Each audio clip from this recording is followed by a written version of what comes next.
네, 이게 57페이지에 있는 7번 문제인데 조건이 앞에 있는 건 조건, x가 a보다 작거나 같다는 조건, 그 다음에 d는 x가 5보다 작거나 같다는 조건. 근데 p이면 q에다가 참, 자 이게 이제 그만해야 돼. p이면 q에다가 참이에요. 참이면 이렇게 두 줄 그으면 된다고 그랬죠. 이 얘기는 달리 말하면 여기 p 조건을 만족하는 원소들로 이루어져 있는 집합이 있을 거라고. 라지 p. 이 q로 만들어지는 집합이 있을 거라고. 라지 q. 라지 p가 라지 q에 포함되는 겁니다. 그냥 쉽게 말하면 명제든 집합이든 가정의 결론에 포함된다는 뜻이야. 가정의 범위가 결론 안에 이렇게 싹 들어가 있어야 된다는 얘기지. 근데 p의 여기 있는 p의 그림을 그리면 a라는 값보다 작거나 같다잖아. 이렇게 가는 그림이라는 얘기예요. 이렇게 가는 그림. 얘는 5보다 작거나 같다. 얘도 이렇게 가는 범위야. 근데 얘가 여기 안에 들어가야 된다고. 그럼 그림을 어떻게 그리면 들어갈지를 고민하다 보니 a는 어디다 둬야 될지 모르겠네, 솔직히. 근데 5는 어디다 둬야 될지 알잖아. 그럼 대략 그냥 원점에서 오른쪽 5칸 정도로 생각하고 여기다 그렸다고 칩시다. 이렇게 그려지잖아. 숫자가 5는 당연히 그릴 수 있는 값이니까. 얘가 p라고. 빨간색으로 할까요? 얘가 p라고요. 5보다 작거나 같다.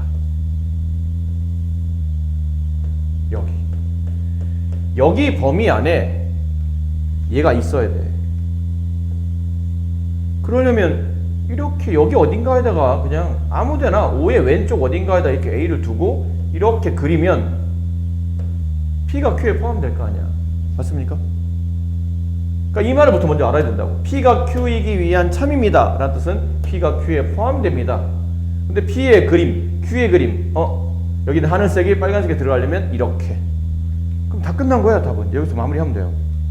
a는 위치상 5보다 왼쪽에 있어야 되니까 5보다 작다가 되고 등호를 이렇게 붙여야 된다는 얘기죠.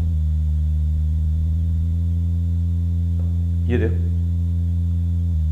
등호를 붙여야 된다는 뜻이죠. 왜 등호를 붙입니까? 라면 a가 1이 가도 a가 여기 있어요. 이렇게 그려져도 어차피 여기 있는 p가 q에 5도 a는 5도 같고 여기 있는 빨간색에도 5가 있기 때문에 둘 다 가지는 케이스는 크게 문제가 없겠죠. 그래서 이렇게 되면 a가 5가 돼도 어차피 저 하늘색이 포함되기 때문에 정답이 된다. 그럼 a의 값은 5보다 작거나 같다. 5보다 클 수는 없어요. 5보다 작습니다. 그러니까 최소값은 못 구하되 최대값은 이 범위에서 가장 큰 값은 5일 때겠죠, 당연히. 5 이하의 값을 가지니까 가장 큰 값은 5가 가장 크다 라고 볼 수 있겠죠. 윤지 이해됐니? 진짜 이해됐어? 그럼 다른 거 하나 해봅시다. 좀 어려워 보이는 거 요런 걸로 한번 해봅시다. 이건 했던 것 같은 문제인데 이거 왠지 하지 않았나? 자, 얘를 만족하는 자연수 K의 개수를 구하는 문제입니다. 이것도 마찬가지예요. P면 Q에다가 참이 돼야 돼. 그럼 P가 Q에 포함돼야 돼. 근데 P는 절대값이 나왔잖아요. 그럼 절대값을 풀어내면 풀이가 있었잖아. 절대값이 K 이하이다. 원점에서 떨어진 거리가 K보다 작거나 같으려면 저 절대값 안에 들어있는 X-2가 양수 K보다는 작거나 같고 음수 -K보다는 크거나 같다. 요 사이에 있어야 된다 그랬죠. 근데 X의 범위를 구하는 거지 X-2의 범위를 구하는 게 아니고 양변에 2를 더해야 돼. 그럼 여기다 2 더하면 2-K. 여기 2 더하면 없어지고 X의 범위가 나오죠. 여기다 2를 더하면 2 플러스 K. 이렇게 되겠네요. 이게 P의 범위예요. 이제 Q의 범위는 Q의 범위는 숫자니까 그냥 쓸게요. Q의 범위는 -3 이상 X가 6 이하. 근데 P가 Q에 포함돼야 되죠. 그러니까 여기 있는 P가 Q에 이렇게 포함되는 겁니다. 그럼 그림을 그려봅시다. 일단 아는 것부터 먼저 그려야죠. 얘를 알아요. -3 6 여기쯤에 그렸다고 칩시다. 디귿자 이거보다는 크고 얘보다는 작거나 같다. 이렇게 이게 Q의 범위예요. 근데 Q의 범위 안에 P의 범위가 포함돼야 된다고. 근데 P도 보면 얘보다는 크거나 같고 얘보다 작거나 같으니까 이게 디귿자 모양이잖아. 근데 이 흰색 디귿자 안에 얘가 들어가야 된다는 얘기예요. 그러면 대략 들어가게 그리려면, 완벽하게 포함되게 그리려면 뭐 대략 이렇게 그리면 되지 않을까요? 이런 식으로. 느낌은 이렇게 그리시면 된다는 뜻이죠. 그럼 왼쪽 끝에 E-K가 있고 오른쪽 끝에 E 플러스 K가 있겠죠. 이렇게. 이게 P인데 P가 Q에 포함되는 이러한 관계가 성립한다겠네요. 이해되죠? 윤지 이해됐니? 윤지 이해됐어? 진영이도? 네. 자, 그러면 여기가 일단 조건상 얘가 마이너스 3보다 커야 되겠죠? E-K가 마이너스 3보다 커야 됩니다. 마찬가지네요. E 플러스 K가 6보다 어떻게 되죠? 왼쪽에 있다는 얘기는 이번엔 작아야 된다는 얘기지. 그 등호 붙어도 돼? 안 돼? 등호 붙는 거야? 안 붙는 거야? 윤지. 등호를 붙이겠다는 얘기는 이 E-K가 여기서부터 이렇게 그려줘도 되냐 없는 거야? 이렇게. 돼? 안 돼? 되잖아. 이겠잖아. 큰 게 가지고 있잖아. 큰 게 가지고 있으면 작은 거는 이리 가도 돼. 알겠니? 등호 붙는 거야. 그럼 얘는 E 플러스 K가 6보다 작은 쪽 왼쪽에 있긴 한데 얘가 1이 가도 돼? 안 돼? 가도 돼. 왜? 큰 게 가졌잖아. 큰 게 색칠돼 있잖아. 그럼 작은 거는 꼭 이 위치로 가도 돼. 등호가 성립한다는 얘기야. 그럼 여기서 이제 부등식을 푸는 거죠. 넘깁니다. 마이너스 K 넘어가면 마이너스 5. 양변을 마이너스로 나누게 되면 부등호 반대로 바뀌면서 K는 5보다 작거나 같다. 얘랑 그다음에 이걸 넘어가면 K는 3보다 작거나 같다. 그럼 둘을 동시에 만족해야 되잖아. 그럼 5보다 작거나 같고 3보다 작거나 같다. 둘 다 작거나 같아야 되죠. 5보다 작거나 같고 3보다 작거나 같다. 둘 다 겹치는 법이네. 근데 여기가 겹치네요. 3보다 작거나 같다. 그럼 K는 3보다 작거나 같은 자연수니까 그 안에 있는 자연수 뭐 있나요? 물어보면 1, 2, 3 이렇게 3개가 있네요. 자연수는. 그래서 몇 개냐면 3개가 정답이 됩니다. 알겠니? 이해됐어요? 자, 근데 여러분이 자꾸 이게 등호가 붙을 때 안 붙을 때 다 고민하고 있는데 잘 들어라. 이거 한 번만 잘 들으면 이런 문제는 안 헷갈려. 우리가 이제 좀 전에 푼 것처럼 이렇게 E-K가 일단 마이너스 3보다는 오른쪽이니까 이가 더 큰 거지. E 플러스 K가 6보다 왼쪽에 있으니까 6이 더 큰 거야. 이렇게 방향을, 부등호 방향을 결정하는 거는 별로 어렵지 않아. 위치상 보면 오른쪽에 있는 게 큰 거니까. 그러니까 이거는 금방 알겠는데 여기는 이 등호가 붙냐 안 붙냐 자꾸 헷갈리거든. 자, 이 얘기 잘 들으세요. 등호는 네 머릿속에 웬만하면 다 붙는다고 생각하시면 돼요. 다 붙는다는 뜻은 웬만하면 등호를 다 붙이는 거야. 웬만하면 이게 다 등호 쓰라는 얘기야. 등호. 근데 예외가 있어. 딱 한 번의 예외. 그 예외만 안 붙고 나머지는 다 붙는다고 생각하시면 돼요. 아셨어요? 그 예외를 설명드리는 겁니다. 예외는 이렇게 큰 거, 이게 큰 거야. 큰 게 없어. 근데 작은 게 있어. 이해돼요? 큰 거는 그 범위의 끝쪽에 있는 값을 빈 동그라미 안 갖는 거야. 근데 작은 게 그 범위의 끝쪽 값이 색칠되어 있는 동그라미일 때만 등호가 안 붙어. 나머지는 이 경우만 아니면 나머지는 다 붙는 거야. 근데 그냥 상식적으로 생각해봐야 되잖아. 야, 큰 거야. 작은 거를 포함해야 되고 포함하면서 더 많이 가져야 돼. 근데 얘 큰 게, 야, 나 이거 안 가져. 근데 작은 게, 나 너한테 갈 건데? 근데 작은 거는 값을 갖는데 큰 게 값이 없어. 그럼 포함이 안 되겠지, 당연히. 이게 상식적인 거잖아. 그러니까 이 경우만 빼놓고는 큰 거는 없는데 작은 게 색칠이 돼 있을 때, 큰 거는 빈 동그라미, 작은 건 색칠된 동그라미. 그 경우일 때만 등호를 안 붙이고 나머지는 그냥 다 붙인다 생각하시면 돼요. 이해됐어요? 그러니까 이런 경우도 붙인다는 얘기지. 그럼 얘만 안 붙는 거야. 그럼 나머지 어떤 경우입니까? 그러면 큰 게 색칠돼 있어? 작은 게 색칠돼 있어? 그럼 등호 붙는 거예요. 이건 등호 붙는 케이스입니다. 큰 게 색칠돼 있어. 근데 작은 게 없어. 등호 붙는 겁니다. 큰 게 안 가졌어. 근데 작은 것도 안 가졌어. 등호 붙는 겁니다. 아셨어요? 뭐야? 다 붙어. 다 붙는데 요때만 딱 안 된다고. 큰 게 없는데 작은 게 가졌어. 건방지게. 이게 약간 건방진 거다. 큰 거는 안 가졌는데 작은 게 가지고 있어. 그럼 건방진 거야. 이것만 등호가 안 붙고 나머지는 다 붙는다고 생각하시면 되는 거예요. 왠지 알겠니? 정말 알겠니? 자, 여기는 뭐냐면 증명법 중에 증명이라는 게 뭐냐면 문장이 참이에요. 그러니까 참인 명제를 줘. 문제가 거짓인 건 안 준다.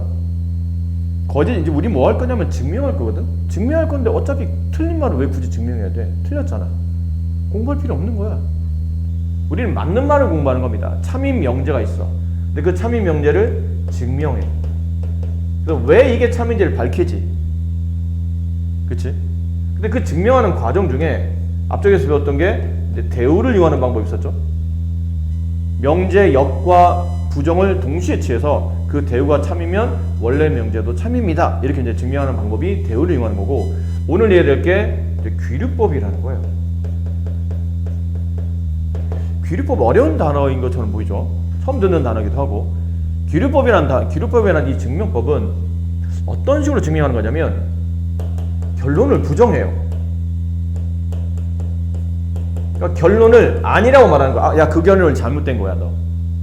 그래서 그 결론이 부정된 상태로 증명을 해가는 겁니다. 근데 하다 보니까 이거 모순이 발생하는 거야. 모순이라는 단어 알지? 모순이 뭐니? 모순이 뭐예요? 옛날에 중국에 아주 옛날에 어떤 그 무기를 파는 장사꾼이 있었어요. 사람들이 잔뜩 모여있는 시장에서 이 장사꾼이 뭐라고 얘기했냐면, 자, 여러분 보십시오. 제가 정말 날카롭고 단단한 창을 가지고 있습니다. 이 창은 이 세상에 있는 모든 방패를 다 뚫을 수 있습니다. 최강의 공격력을 자랑하는 창입니다. 라고 하더니 갑자기 창을 내려놓고 자기 옆에 있던 방패를, 자기가 팔던 방패를 들어요. 자, 여러분, 이 방패는 세상에서 제일 단단한 방패입니다. 세상에서 있는 모든 창은 이 방패를 꿰뚫지 못합니다. 그래도 지나는 사람이, 여봐요, 그럼 당신이 팔고 있는 창과 방패를 부딪히게 되면 누가 이기는 거요? 라고 물어보니 이 사람이 대답을 못했다는 일이라고 했어요. 대답을 못하지. 창은 무조건 뚫는다고, 방패는 무조건 막는다고 그러는데 누가 이겨?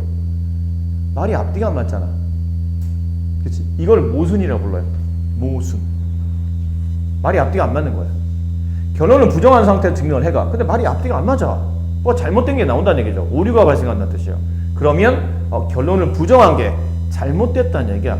부정한 게 잘못됐다는 얘기는 원래 결론이 맞다는 뜻이라는 얘기야.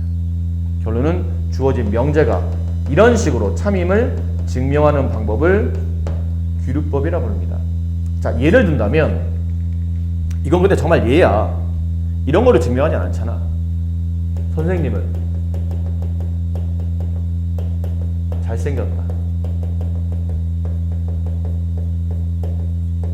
사실 증명할 필요는 없죠. 이게 뭐 굳이 증명할 필요 있나요? 그치, 민지야? 증명할 필요 없잖아. 저게 어디서 이빨을 까고 있어. 미소를 비웃는 거야, 지금? 증명이 필요해, 이게? 절대참 아니야? 당연히 절대참이잖아. 증명이 필요 없는. 진영이 인정하는 얼굴이잖아. 그렇지. 선생님 정도라면 증명 안 해도 되는. 선생님 얼굴은 거의 뭐 내 얼굴에 가까워. 뭐 이런 느낌으로. 근데 이런 거는 말이 안 되는 게, 잘생기지 않으면 못생겼다고 이렇게 극단적으로 얘기할 수 없기 때문에 이거는 그냥 말 그대로 순수하게 그냥 이해를 위한 용도로 쓰는 겁니다. 이게 왜 귀류법을 어떻게 하는 건지를 보여주기 위한 그냥 아주 적절치 않지만 그냥 이해하기 위한 용도로. 선생님은 잘생겼다를 증명하고 싶어요. 난 이 참임 명제를 증명하고 싶은 거야. 근데 얘를 증명하지 않는 거야. 그럼 뭐를 증명하냐면, 선생님은 잘생기지 않았다.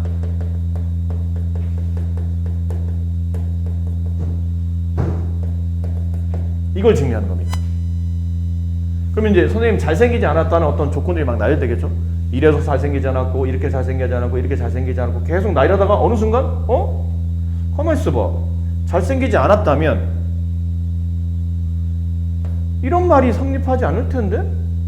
잘생기지 않았는데, 얼굴이 계단형이고, 코가 어떻게, 눈이 부리부리하고, 이거 말이 안 되잖아. 보통 건 잘생긴 사람들이 가지고 있는 전유물이잖아요. 어디 가서 모순이 발생하네? 말이 안 맞는데? 이게 무슨 말이죠? 이 결론을 부정했더니 말이 앞뒤가 안 맞는다는 얘기예요.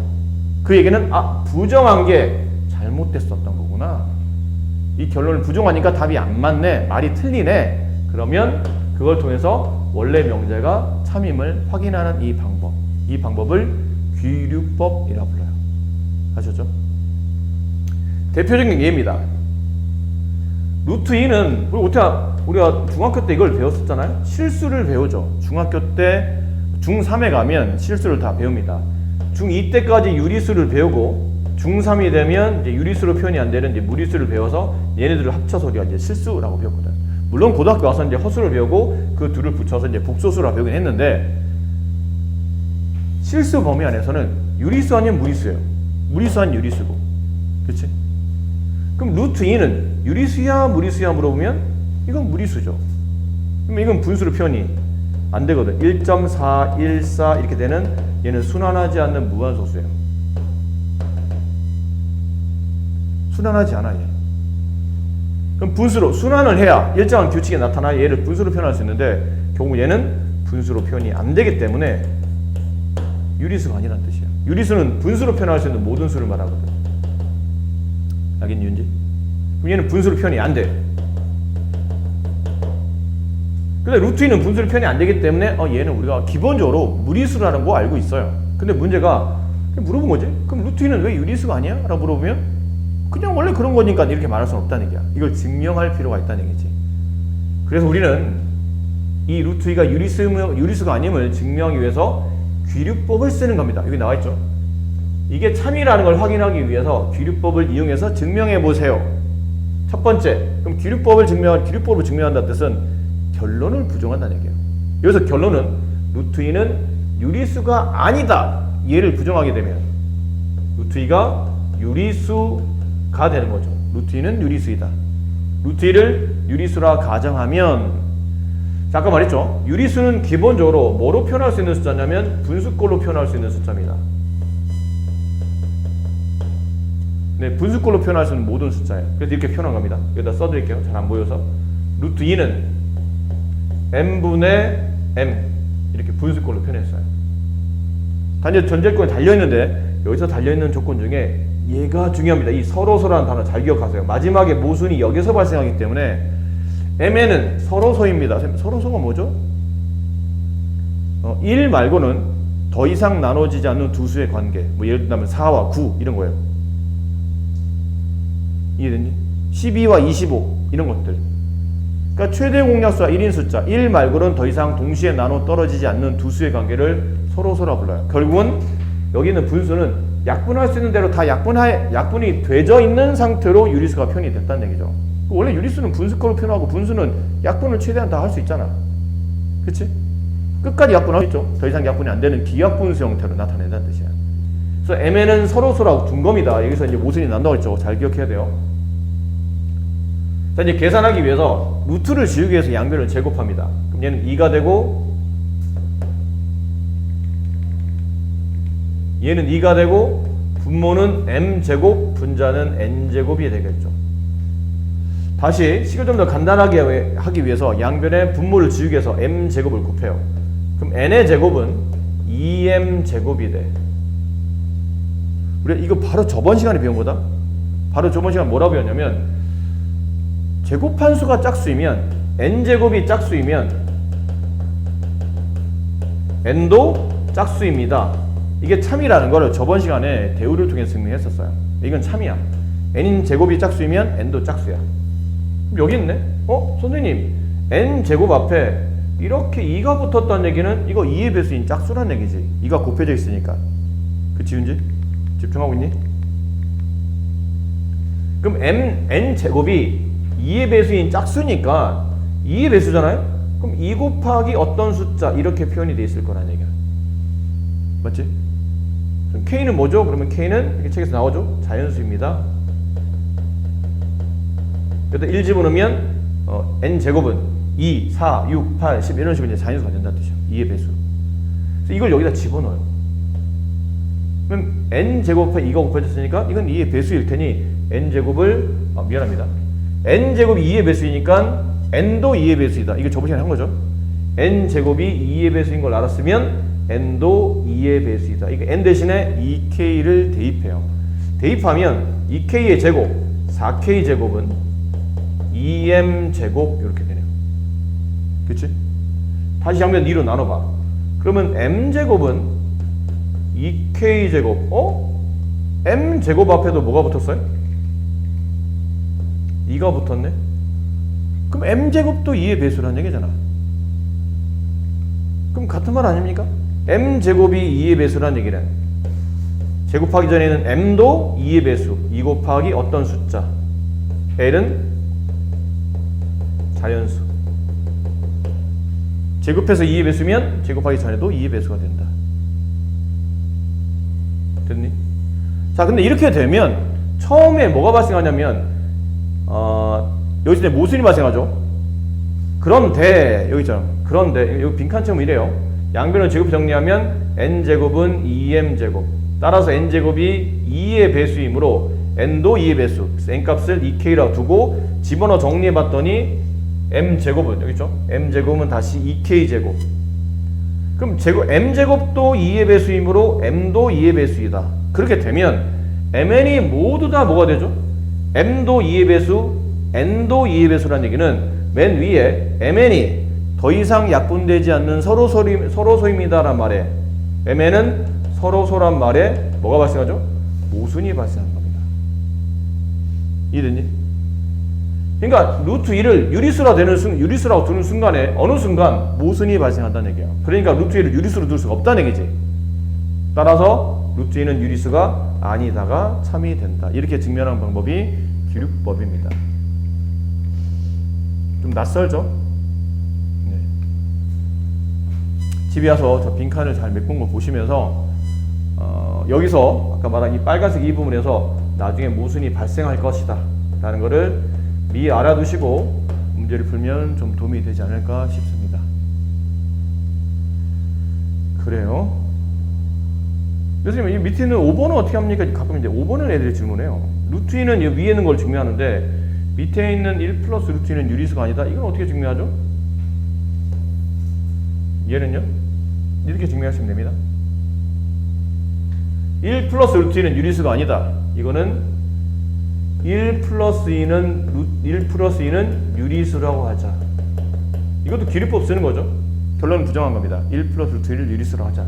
그러면 1 플러스 루트 2는 x라는 수로 표현할 수 있어요. 이게 x는 유리수입니다.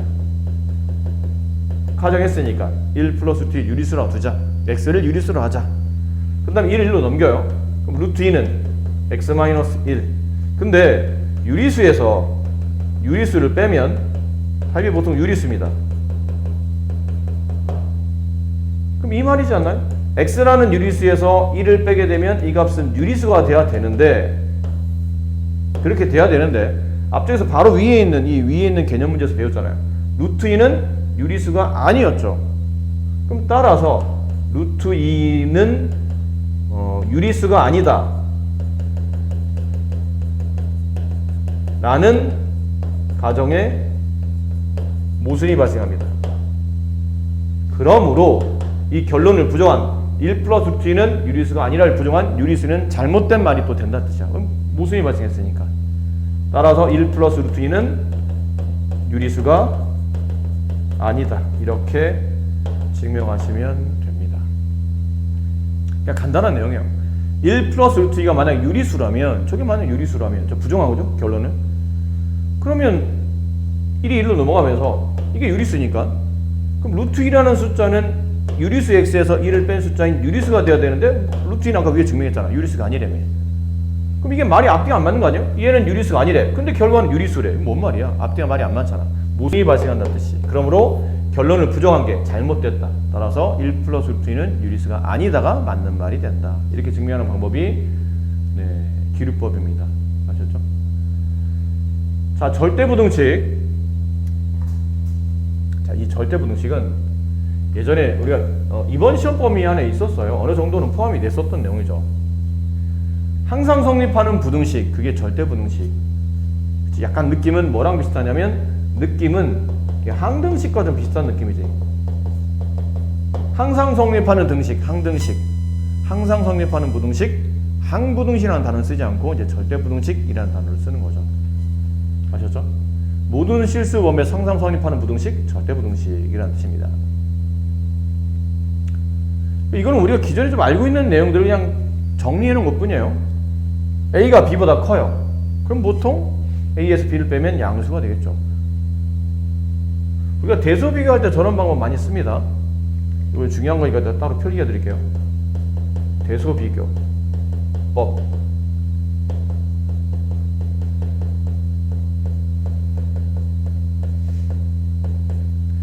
누가 크냐 누가 작냐를 구분할 때 쓰는 가장 일반적으로 가장 많이 쓰이는 방법이 이 방법입니다.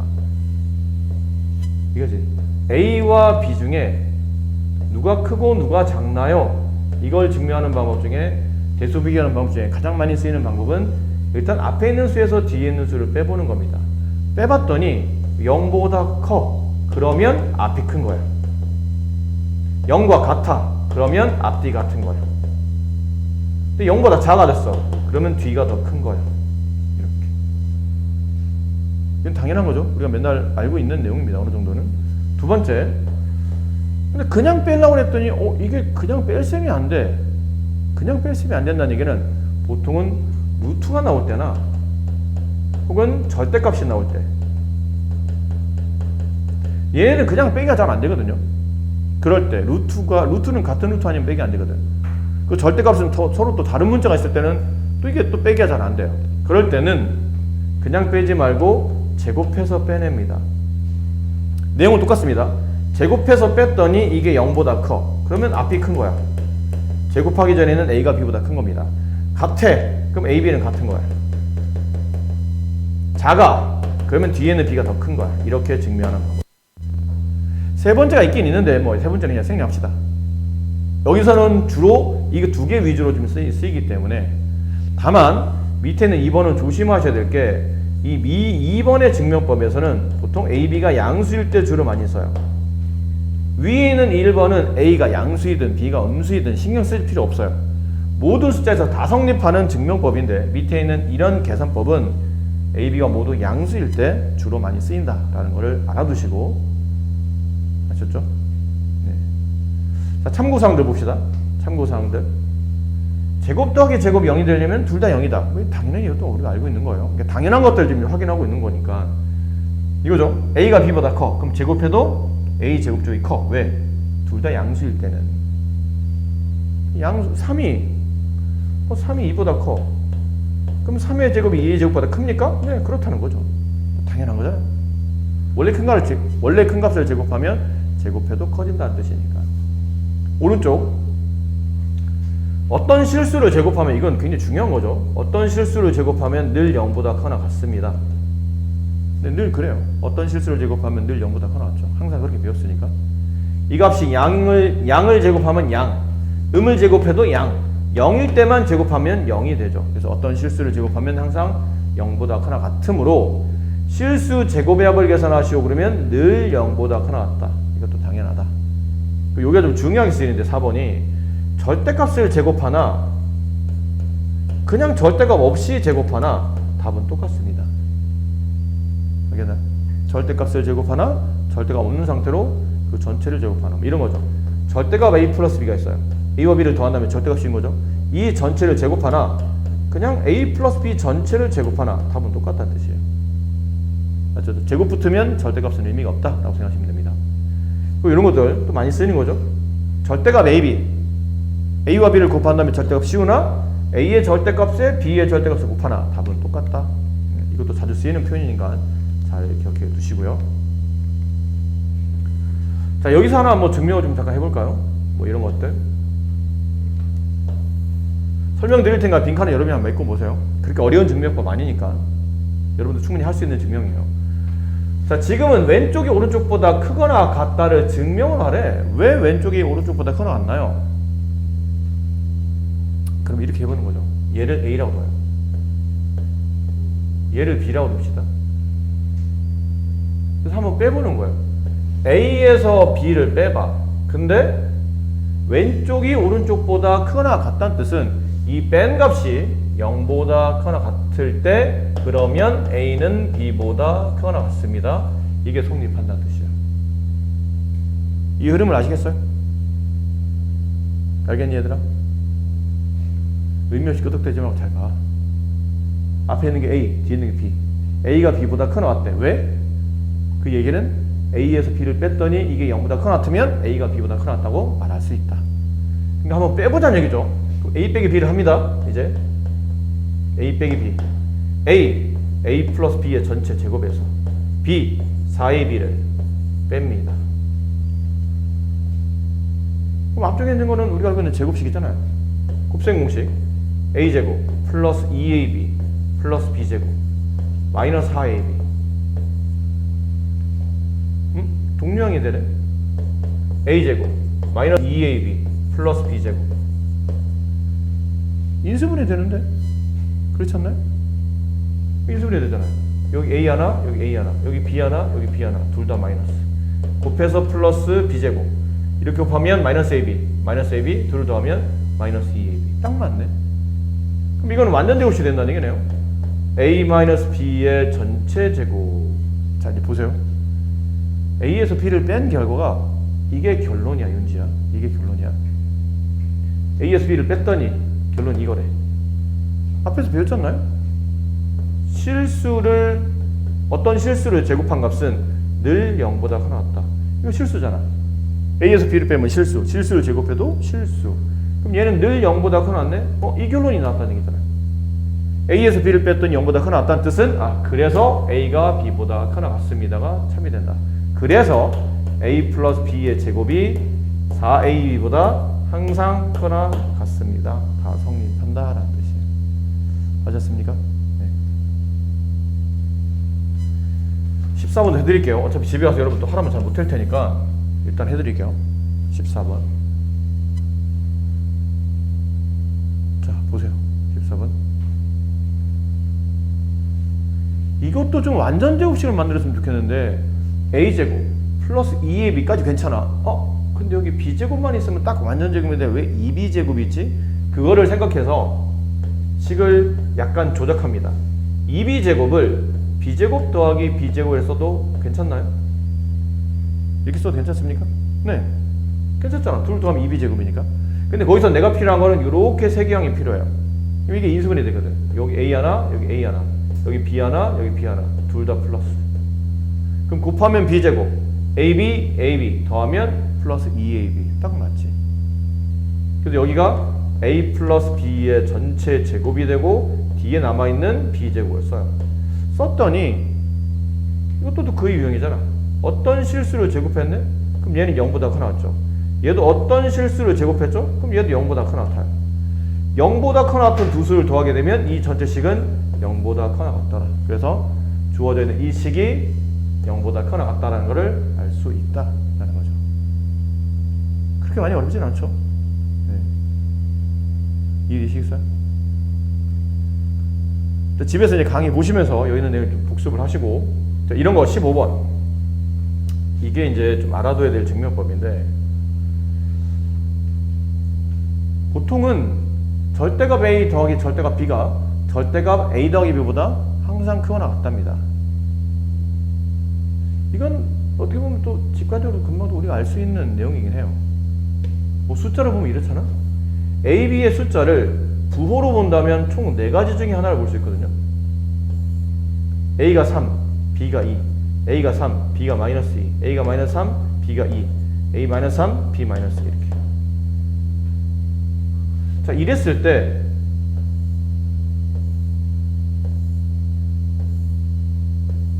절대값 A 더하기 절대값 B랑 절대값 A 플러스 B를 따로따로 계산해 봅시다. 맨 위에 있는 케이스 A가 3, B가 2라면 절대값 3에 그러니까 3의 절대값 3 더하기 2의 절대값 2 둘을 더하면 5. 여기는 3과 2를 더한 다음에 5 거기 절대값 취하면 얘도 5. 얘네들은 같네. 근데 이 케이스에서 3의 절대값 3 마이너스 2의 절대값 잘 봐야 돼. 3의 절대값 3 마이너스 2의 절대값 2 둘을 더하면 5. 그렇죠? 근데 오른쪽은 3a 더하기 b 3 마이너스 2 1이잖아. 1의 절대값 1 이쪽이 더 크네. 여기 답이 5 여기는 마이너스 1의 절대값이 되니까 얘도 1 이쪽이 더 크네. 얘 절대값 3 얘 절대값 2 둘을 더하면 5. 그 다음에 얘네들이 더해봐. 마이너스 5 마이너스의 절대값 5 얘네들 같네. 그래서 이게 결론이라고 얘들아. 결론이 나왔잖아.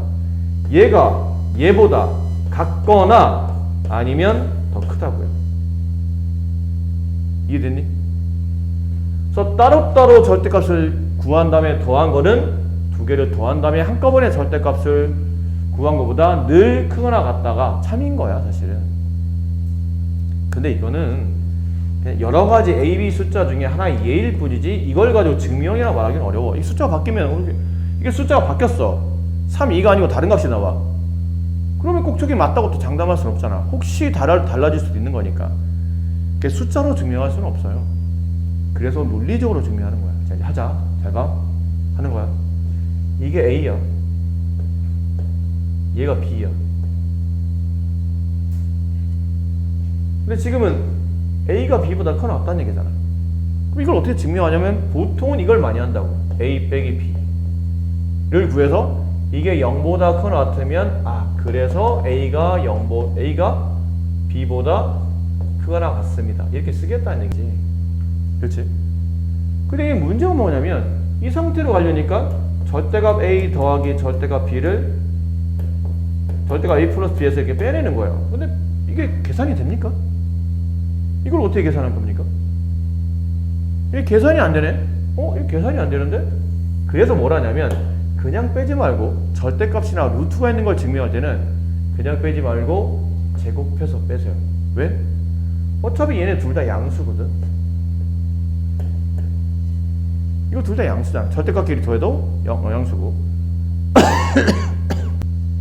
이거 둘 다 양수잖아요. 양수니까 제곱해서 빼내도 전혀 문제 없다는 뜻이죠. 어차피 양수를 제곱해서 양수인 거니까. 이해하죠? 그냥 빼지 말고 제곱을 해보자. 절대값 A 더하기 절대값 B 얘를 전체 제곱합니다. 그리고 절대값 A 플러스 B를 전체 제곱합니다. 이걸 빼겠다는 얘기예요. 제곱해서 빼내겠다는 뜻이지. 그럼 이건 우리가 알고 있는 그냥 합의 제곱식이에요. 두 개를 더한 것의 제곱. 그럼 앞에 거 제곱. 절대값을 제곱하면 그냥 제곱한 거 같다고 그랬죠? A제곱. 얘랑 얘랑 곱하면 절대값 A 곱하기 절대값 B는 절대값 AB야. 인자 집중해. 절대값 AB야. 거기를 두 번 계산해야 되니까 이렇게 돼요. 그 끝에 있는 절대값 B를 제곱하게 되면 이건 B제곱이야. 됐니? 계산 잘해야 돼. 중간에 절대가 왜 나왔나 그러면 얘랑 얘랑 곱한 거야. 두 번 계산됐으니까. 그 다음에 절대값을 제곱하는 거는 아까 이거 했었잖아. 앞쪽에서 어떤 절대값을 제곱하는 거는 그냥 제곱하는 거와 같다고. 그럼 얘는 A 플러스 B를 제곱한 거니까 A제곱이 나와요. 근데 앞에 음수 붙었잖아. 마이너스 붙이고 AB가 두 번 곱셈되니까 2AB가 나오는데 앞에 음수 붙었으니 마이너스 2AB가 나오고 B제곱에 음수 붙어서 마이너스 B제곱 나와서 이렇게 지워져. 이렇게 지워지고 지워집니다. 이렇게. 그럼 남은 건 뭐가 남냐면 이 절대값 AB 플러스 마이너스 2AB가 남고 얘가 2로 묶입니다. 그래서 쓸까요? 얘가 2로 묶입니다. 가로 안에 절대값 AB 마이너스 AB 이렇게 남잖아요. 근데 여기서 우리가 원래 알고 있는 약간의 규칙이에요. 두 수를 곱한 숫자 얘는 두 수를 곱한 다음에 절대값을 취해요. 그럼 당연히 절대값을 취한 게 절대값을 안 취한 것보다는 크거나 같기 때문에 얘는 왜 뭐 항상 양수잖아. 얘는 양이 될 수도 있고 음이 될 수도 있고 결론은 앞이 항상 크거나 같다는 뜻이에요. 그럼 앞수가 뒷수보다 항상 크거나 같으므로 따라서 이 식은 늘 0보다 크거나 같습니다. 앞에 곱하기 2는 양수니까 얘가 0보다 크거나 같으면 이 전체식도 0보다 크거나 같겠죠. 이 결론에 도달했나요? 두 양수를 제곱해서 빼냈더니 0보다 크거나 같다는 뜻은 이렇게 된다는 얘기죠. A가 B보다 크거나 같다가 성립한다는 뜻이에요. 이해됐어요? 이 A가 누구냐면 얘였고요. B가 얘입니다. 그래서 A는 B보다 크거나 같다가 참이 된다. 됐니? 그 이제 가끔 문제에서 이게 참인 걸 증명하시오 하고 맨 끝에 보면 등호가 성립할 때란 말이 나와요. 이거 잘 이제 등호 성립하는 건 이제 잘 기억해야 돼. 등호가 성립한다는 얘기는 등호 성립? 뭐가 등호 성립? 앞과 뒤가 서로 같아질 때 여기 있죠. 여기. 서로 같아질 때 이 등호. 이 등호는 언제 성립합니까? 이게 등호가 성립하려면 얘네들이 서로 같아야 돼. 그렇지 않나요? A, B가 서로 같아야 돼요. 그치? 그럼 A, B가 서로 같으니까 빼면 0 돼야 되겠지. 우리가 여기 뺀 게 여기 있었잖아요. 이게 우리가 앞쪽에서 빼냈었던 결론이죠. 얘가 0이 될 때가 언제입니까를 물어보네. 그럼 얘는 언제 0 되냐면 이때예요. 절대값 A, B랑 A, B가 서로 같으면 뺐을 때 0이 되겠죠. 근데 절대값 A, B랑 A, B가 같을 때가 언제냐면 이게 A와 B가 같은 부호여야 됩니다. 둘 다 플러스, 둘 다 마이너스. 그래야 곱했을 때 그 값이 서로 같겠죠. 그리고 얘는 양의 절대값. 얘는 두 개 다 양수야. 그럼 곱하면 양수. 양의 절대값. 두 개 다 음수야. 곱하면 양수. 양의 절대값. 근데 오른쪽은 둘 다 양수거나 둘 다 음수면 상관없는데 이게 만약 둘의 부호가 다르면 얘는 음수가 되잖아요. 근데 얘는 음수의 절대값이 양수가 될 테고. 그러니까 둘이 같은 부호일 때는 성립하는데 다른 부호일 때는 성립하지 않기 때문에 등호는 언제 성립합니까? 그러면 A와 B가 같은 부호라는 말을 제가 좀 어렵게 이렇게 써줍니다. 이런 표현도 좀 알아두셔야 돼요. A와 B가 같은 부호입니다라는 뜻을 A, B의 곱이 0보다 크거나 같습니다. 이렇게 보통 써줘요. A, B가 0보다 크거나 같을 때 등호가 성립합니다. 라는 거죠. 쉽지 않은 증명법이긴 해요. 많이 여러분이 안 해봐서. 그러니까 이쪽은 여러분이 별로 안 좋아요. 다른 그냥 풀어서 답이 나오는 거 어떻게 해보겠는데 여러분이 잘하는 건 끄적끄적 잘하잖아. 근데 얘는 끄적끄적 하는 게 아니고 한 줄 하면서 논리적으로 다 설명하고 내려가야 되기 때문에 평소에 이런 것들을 잘 식 쓰는 거 연습 안 해보는 학생들한테는 와, 이 과정이 굉장히 버거운 거죠. 그 마지막에 등호 언제 성립합니까? 까지 또 이렇게 눈치를 채면서 문제를 풀어야 되기 때문에 좀 쉽진 않아요. 윤지 알겠니? 윤지야 고개 좀 들어. 너 눈이 안 보여 지금. 오늘은 이 산술 기하 평균은 굉장히 중요한 절대 부등식, 항상 성립하는 부등식 설명드릴 겁니다. 이거 별표 쳐놓으세요. 3개. 웬만하면 별표 3개 치는 얘기 잘 안 하죠. 정말 중요하기 때문에 3개 치는 겁니다. 시험에는 100%입니다. 안 나오면 나한테 돌을 던져. 이게 시험에 안 나오잖아? 그럼 나한테 돌을 던져. 안 나올 리 없고 한 번도 안 나온 적이 없어요. 매번 나옵니다. 심하면 저게 2-3개씩 나올 수도 있어요. 최소한 1개는 무조건 나오고 심하면 2-3개씩 나온다는 걸 알아둘 만큼 굉장히 중요한 단어이라는 거죠. 그냥 확실하고 넘어가셔야 돼요. 대충 해서는 안 됩니다. 자, 합시다. 산술평균과 기하평균의 관계인데 산술평균이라는 단어도 처음 들어봤고 기하평균이라는 단어도 처음 들어봤어요. 근데 산술평균이 뭐냐면 이거 나와 있죠. 이게 산술평균이에요. 주로 우리 많이 하던 겁니다. 너 이번에 수학 몇 점이야? 영어 몇 점이야? 평균 구해봐. 이러잖아. 이게 산술평균이에요. 네가 맨날 하는 거. 단어를 몰랐을 뿐이지 아 이게 산술평균이구나. 기하평균은 여러분이 거의 쓸 일이 없어요. 속도와 속도를 곱한 다음에 루트 씌우면 속도의 평균값이 나와요. 그럴 때 주로 많이 쓰이는 건데 이름을 기하평균이라 부릅니다.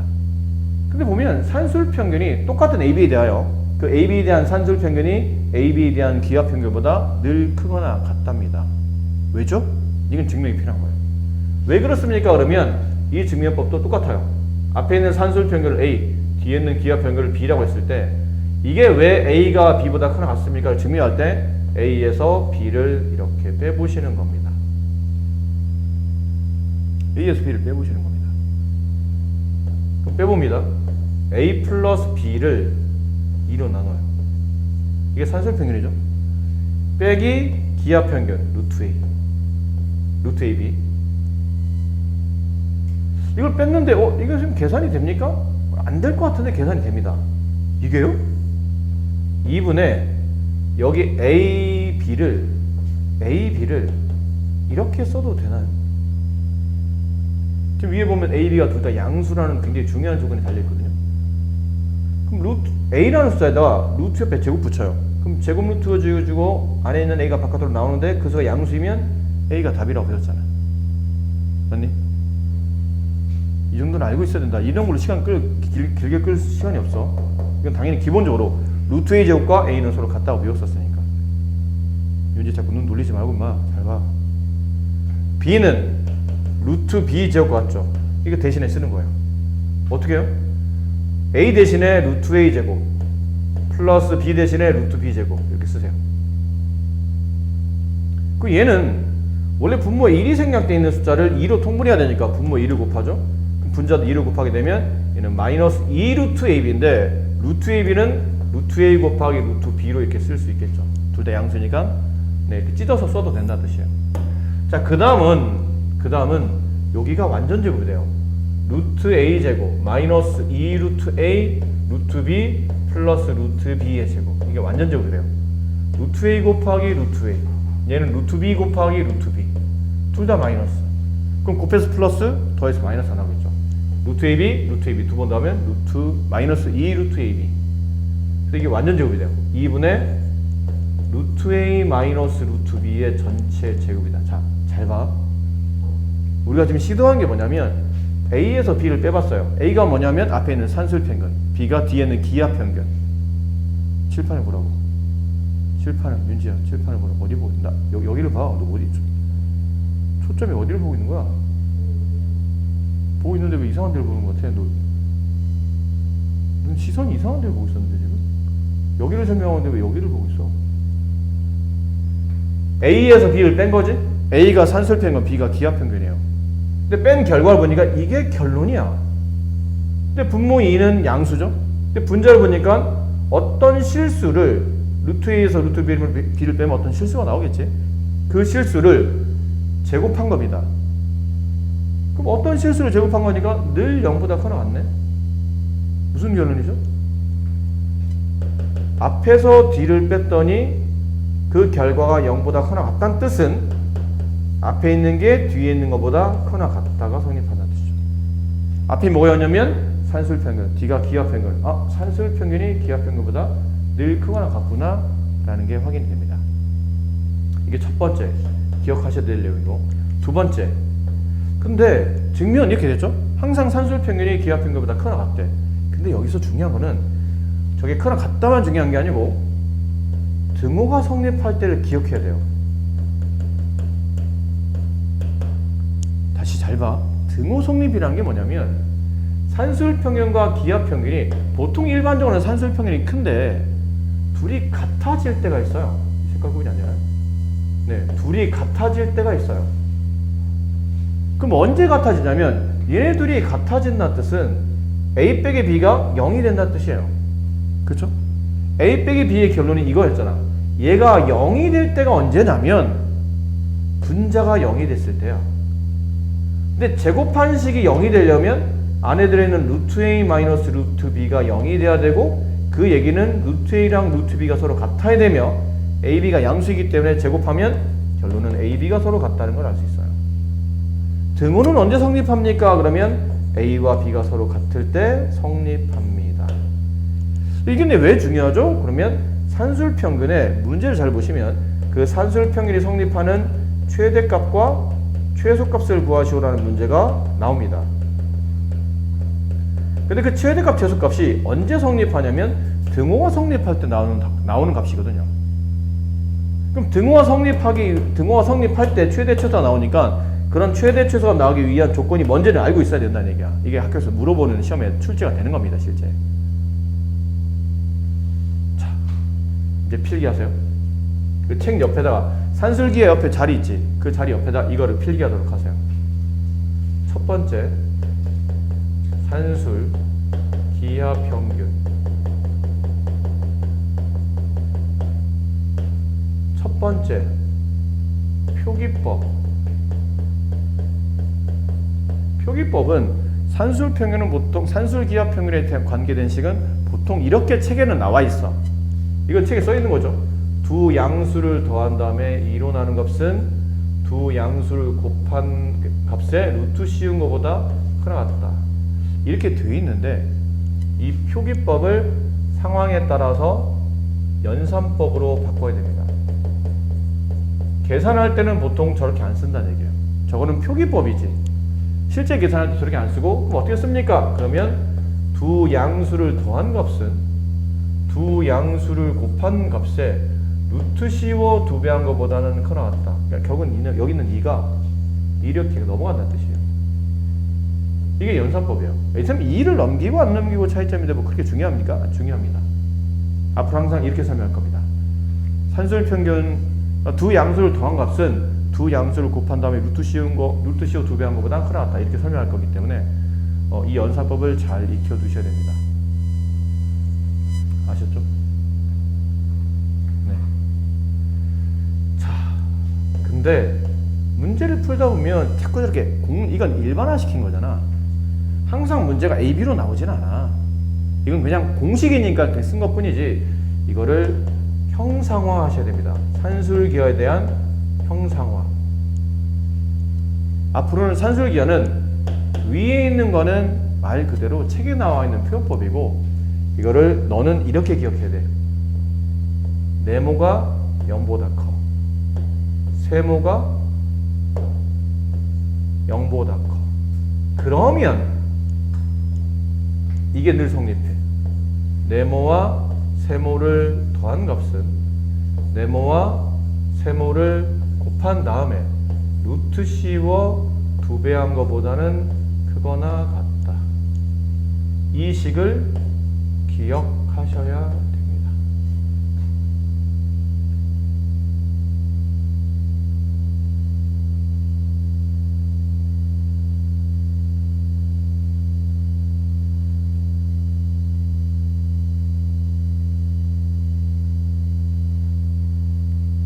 AB로 기억하지만 문제가 바뀌어 나올 거기 때문에 AB가 아니에요. 그러니까 이렇게 될 수 있다는 얘기죠. 뭐 예를 들어 A가 양수, B가 양수인데 문제는 3A 플러스 2B의 최대값, 최소값이고 이렇게 나올 수 있다는 얘기예요. 그럼 이제 AB로 보지 말고 3A를 네모, 2B를 세모로 봐야 된다는 얘기야. 3A 플러스 2B 값은 3A 곱하기 2B의 루트 씌워 2배 한 것보다 크나 같다. 이렇게 식이 세워져야 된다는 얘기야. AB로 세우는 게 아니고. 알겠지? 일단 얘 기억하시고, 이거 기억하시고. 두 번째, 좋아요. 그러면 선생님, 알겠어요. 앞으로 산술평균, 기하평균 이런 식으로 이해하라는 얘기인데, 근데 도대체 가끔 제 문제 풀다 보면 가끔 뜬금없이 문제에서 다음 산술평균, 기하평균에 의하여 다음 식이 이렇게 된다 라고 나오던데 저는 솔직히 왜 갑자기 여기서 산술평균, 기하평균 나오는지 잘 모르겠어요 라고 할 때가 있어요. 결론은 네가 언제 써먹는지 알아야 돼요. 쓰임새죠. 이거 보통 언제 썼습니까가 중요한 겁니다. 이게 제일 중요해요 사실은. 알면 뭐해 공식을 써먹지를 못하는데. 그럼 언제 쓰입니까? 그러면 첫 번째 명심해라. 두 양수라는 조건이 꼭 있어야 됩니다. 이렇게 두 양수라는 조건. 두 양수라는 조건이 없으면 절대 시작 자체 하지 않는 공식이에요. 이거는. 두 번째, 문제 쓰고 있니? 같이 따라 써야 돼. 같이 쓰고 있어야 돼. 두 번째, 합의 최소값을 구하시오. 라는 문제나 곱의 최대를 구하시오. 라는 문제. 이런 조건이 주어지면 이건 거의 산술평균, 기하평균을 보셔도 무방합니다. 거의 그렇습니다.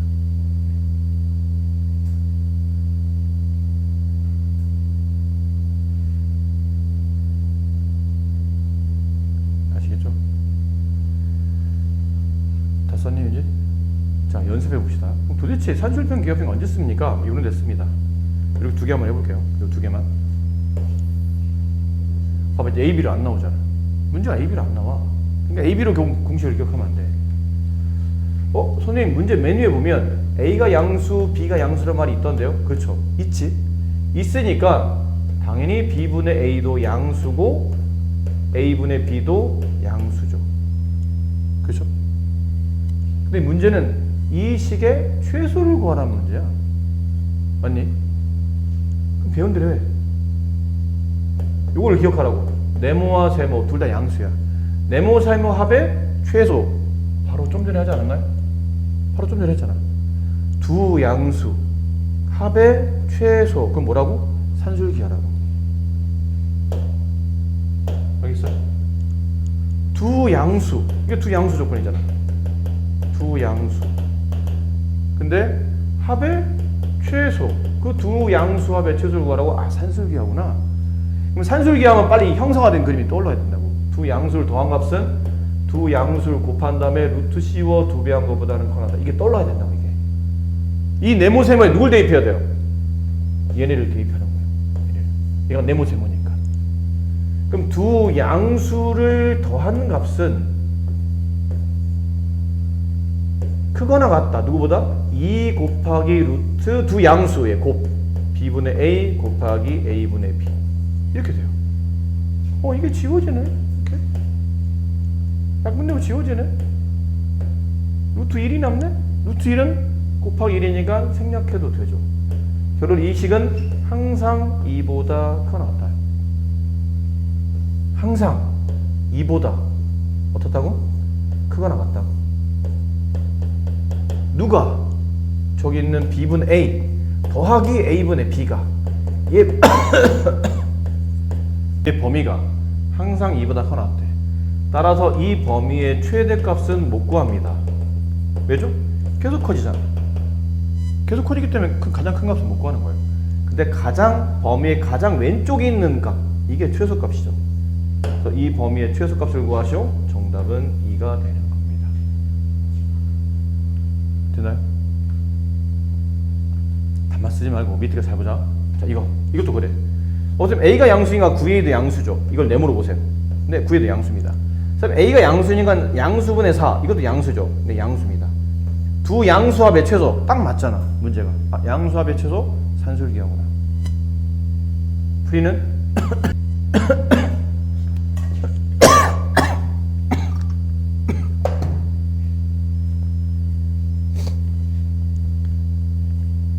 다시.